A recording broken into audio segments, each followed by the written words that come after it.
Meet Maya. She's in 6th grade, and her math teacher just handed back a stats worksheet with one big question on it. Find the mean absolute deviation of a dataset. Maya stares at those 3 words, mean, absolute, deviation, and thinks, what does that even mean?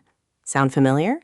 Don't worry. By the end of this video, Maya and you will totally own this concept. Let's go.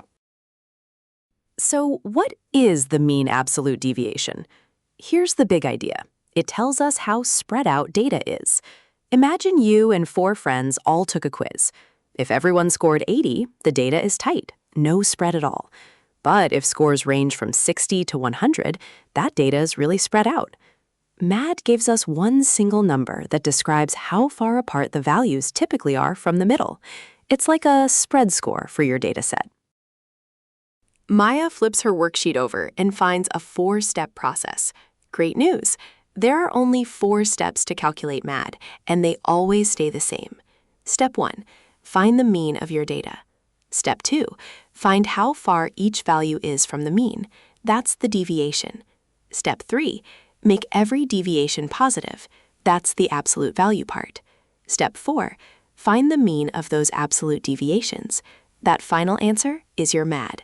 Let's break down each step together. Before Maya can find the MAD, she needs the mean, the average. Remember how to find it? Add up all the values, then divide by how many there are. So if Maya's data set is the number of books 5 students read last month, 3, 7, 5, 9, and 6. She adds those up. 3 plus 7 plus 5 plus 9 plus 6 equals 30. Then she divides by 5 because there are 5 values. 30 divided by 5 equals 6. The mean is 6. Simple. Now we're ready for the fun part. Now here's where MAD gets interesting. A deviation is just the distance between each value and the mean. We subtract the mean from each value. Some answers will be negative, like if a value is below the mean. That's totally fine. But here's the trick. We don't want negatives messing up our average, so we take the absolute value, which just means we make every number positive. The absolute value of -3 is 3. The absolute value of +3 is also 3. Distance is always positive. We're almost there. Once Maya has all the absolute deviations, she finds their mean, just like she did in step 1. Add them all up and divide by how many there are. That final answer, the mean of the absolute deviations, is the MAD. It tells Maya on average how far each data point sits from the center. Think of it like this. If the MAD is 2, most values are about 2 away from the mean. It's the average distance from the middle. Cool, right? Now let's put it all together with Maya's actual problem. Let's work through Maya's problem from start to finish. The data is 3, 7, 5, 9, 6. We already found the mean is 6. Now step 2. Subtract the mean from each value. 3 minus 6 is -3. 7 minus 6 is +1. 5 minus 6 is -1. 9 minus 6 is +3. 6 minus 6 is 0. Step 3. Absolute values. 3, 1, 1, 3, and 0. Step 4. Add them. 3 plus 1 plus 1 plus 3 plus 0 equals 8. Divide by 5. 8 divided by 5 equals 1.6. Maya's MAD is 1.6. Let's try another one. Suppose a fitness tracker records daily steps for 5 days, 4, 8, 6, 10, and 7. First, find the mean. 4 plus 8 plus 6 plus 10 plus 7 equals 35. Divided by 5 equals 7. Mean is 7. Now deviations. 4 minus 7 is -3. 8 minus 7 is 1. 6 minus 7 is -1. 10 minus 7 is 3.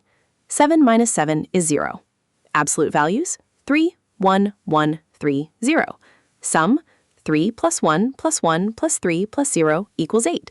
Divide by 5, 8 divided by 5 equals 1.6. MAD is 1.6. Maya's feeling confident now. Let's level up.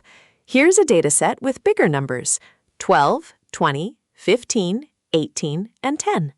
Find the mean. 12 plus 20 plus 15 plus 18 plus 10 equals 75. Divided by 5 equals 15. Mean is 15. Deviations. 12 minus 15 is negative 3. 20 minus 15 is 5. 15 minus 15 is 0. 18 minus 15 is 3. 10 minus 15 is negative 5. Absolute values, 3, 5, 0, 3, 5. Sum, 3 plus 5 plus 0 plus 3 plus 5 equals 16. Divide by 5, 16 divided by 5 equals 3.2. MAD is 3.2. Here's where MAD becomes a real superpower. Imagine two baseball teams. Team A has scores with a MAD of 1.2, and Team B has a MAD of 8.5. What does that tell us? Team A is really consistent. Their scores stay close to the average. Team B is all over the place, some great games, some rough ones. A smaller MAD means more consistent data. A larger MAD means more variability. This is exactly how sports analysts, scientists, and even doctors use statistics in real life. Pretty cool that you're learning this in 6th grade. One more challenge for Maya and for you. A teacher records 5 students' test scores, 70, 75, 68, 73, and 74. Find the MAD. Step 1. Mean. 70 plus 75 plus 68 plus 73 plus 74 equals 360. Divided by 5 equals 72. Mean is 72. Step 2. Deviations. 70 minus 72 is negative 2. 75 minus 72 is 3.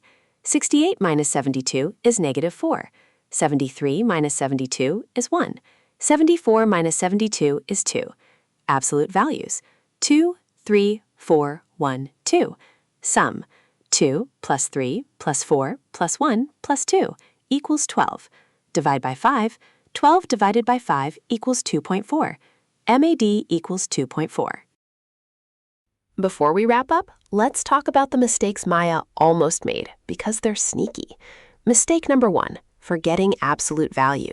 If you keep negative deviations, your sum could be 0, and the AAD won't make sense. Always make deviations positive. Mistake number 2, dividing by the wrong number.